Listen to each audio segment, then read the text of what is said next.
Hi hello అండి, welcome back to Rama home food and blogs. ఈ వీడియోలో స్ట్రీట్ స్టైల్ చాట్ని హెల్తీగా ఇంట్లోనే ఎలా ప్రిపేర్ చేసుకోవాలో చూద్దాము. దీన్ని ప్రిపేర్ చేసుకోవడం కూడా చాలా సింపుల్ అండి, కానీ టేస్ట్ అయితే చాలా బాగుంటుంది. పిల్లల నుంచి పెద్దవాళ్ళ వరకు చాలా ఇష్టంగా తింటారు.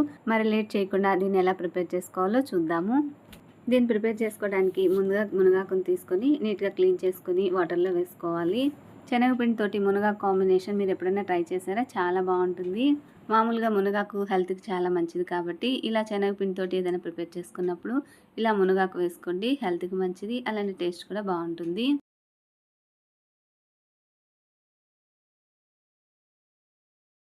ఈ మునగాకుని నీట్గా వాష్ చేసేసుకుని మళ్ళీ వాటర్ని పోసి ఇలా పక్కన పెట్టేసుకోండి.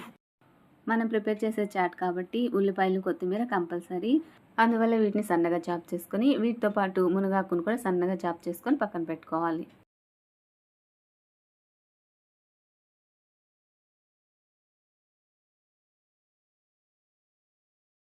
చూడండి, ఈ విధంగా ఆనియన్స్ కొత్తిమీరని సన్నగా చాప్ చేసేసుకున్న తర్వాత ఇప్పుడు వాష్ చేసి పెట్టుకున్న మునగాకును కూడా సన్నగా చాప్ చేసుకోవాలి. ఇలా చాప్ చేసుకోవడం వల్ల పిండిలో మనకి ఈజీగా మిక్స్ అయిపోతుంది.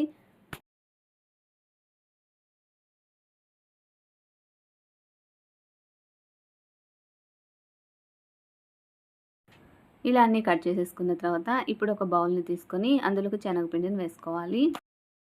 ఇక్కడ నేను 1 కప్పు శనగపిండి తీసుకున్నాను. ఇందులోకి కొంచెం సాల్ట్, పావు స్పూన్ వంట సోడా వేసుకొని ఒకసారి బాగా మిక్స్ చేసేసుకోవాలి. ఇప్పుడు ఇందులోకి సన్నగా చాప్ చేసుకున్న మునగాకును కూడా వేసేసుకొని ఒకసారి బాగా మిక్స్ చేసేసుకొని పక్కన పెట్టేసుకోవాలి.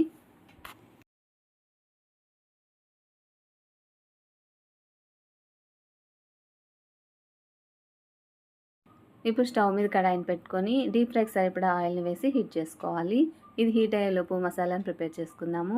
ఇప్పుడు ఒక బౌల్ తీసుకొని అందులోకి సన్నగా చాప్ చేసుకున్న ఆనియన్స్, కొత్తిమీర వేసేసుకొని అందులోనే కొంచెం సాల్ట్, కొంచెం కారం, అలానే చాట్ మసాలా కూడా వేసుకొని ఒకసారి బాగా మిక్స్ చేసేసుకొని పక్కన పెట్టేసుకోండి. కావాలంటే ఇందులోనే నిమ్మదబ్బని కొంచెం పిండుకోవచ్చు, లేదంటే ఫైనల్గా చాట్ ప్రిపేర్ చేసుకున్న తర్వాత పైన స్ప్రింకిల్ చేసుకున్నా కూడా చాలా బాగుంటుంది. ఇలా మొత్తం ఒకసారి మిక్స్ చేసేసుకొని పక్కన పెట్టేసుకోండి. ఇప్పుడు ఆయిల్ హీట్ అయి ఉంటుంది కదా, ఇప్పుడు ఈ శనగపిండిలో ఒక గరిట ఆయిల్ని వేసుకొని మిక్స్ చేసేసుకోవాలి.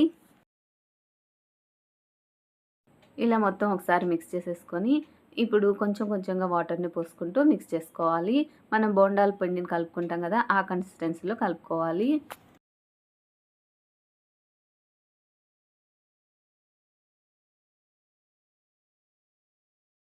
చూస్తున్నారు కదా, కన్సిస్టెన్సీ అనేది ఈ విధంగా కొంచెం జారుగా మనం బోండాలు వేసుకుంటాం కదా, ఆ కన్సిస్టెన్సీలో ఉండాలి.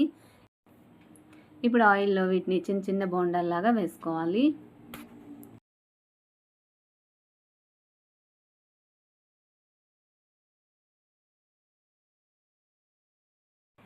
ఇలా అన్నీ వేసేసుకున్న తర్వాత గరిటెతోటి ఈ విధంగా కలుపుకుంటూ ఫ్రై చేసుకోవాలి.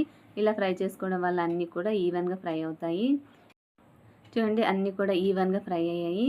ఈ విధంగా మంచి గోల్డెన్ బ్రౌన్ కలర్ వచ్చిన తర్వాత వీటిని తీసి పక్కన పెట్టేసుకొని ఇప్పుడు చాట్ని ప్రిపేర్ చేసుకుందాము.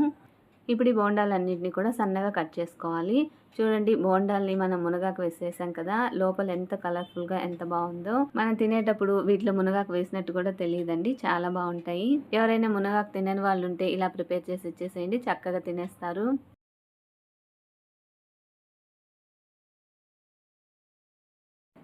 అన్నీ కూడా ఇలా సన్నగా కట్ చేసేసుకున్న తర్వాత ఇప్పుడు దీనిపైన ముందుగా మనం ప్రిపేర్ చేసుకున్న ఆనియన్ మసాలాను వేసేసుకుందాము. చూడండి, ఈ విధంగా ఆనియన్ మసాలాని మనకు ఎంత కావాలో అంత పైన వేసేసుకుని దీనిపైన లైట్గా లెమన్ని స్ప్రింకిల్ చేసేసుకుంటే చాలా టేస్టీగా ఉంటుంది. ఇందాక నేను చెప్పినట్టుగా మసాలాలైనా పిండుకోవచ్చు, లేదంటే ఇలా పైన స్ప్రింకిల్ చేసుకున్నా కూడా చాలా బాగుంటుంది. చూస్తుంటేనే నోరు ఊరిపోతుంది. నేనైతే టేస్ట్ చేసేస్తాను. చాలా అంటే చాలా టేస్టీగా ఉందండి. మీరు కూడా తప్పకుండా ట్రై చేయండి. ఇంతేనండి, చాలా సింపుల్గా 10 to 15 మినిట్స్లో ప్రిపేర్ చేసేసుకోవచ్చు. మీరు కూడా తప్పకుండా ట్రై చేయండి. మీకు ఎలా అనిపించిందో మీ ఫీడ్బ్యాక్ని నా కామెంట్ సెక్షన్లో తెలియజేయండి. వీడియో నచ్చితే లైక్ చేసి ఫ్రెండ్స్కి, రిలేటివ్స్కి షేర్ చేయండి. ఇలాంటి సింపుల్ అండ్ టేస్టీ రెసిపీస్ కోసం మన ఛానల్ని సబ్స్క్రైబ్ చేసుకొని పక్కనే ఉన్న బెల్ ఐకాన్ని క్లిక్ చేయండి. Thanks for watching.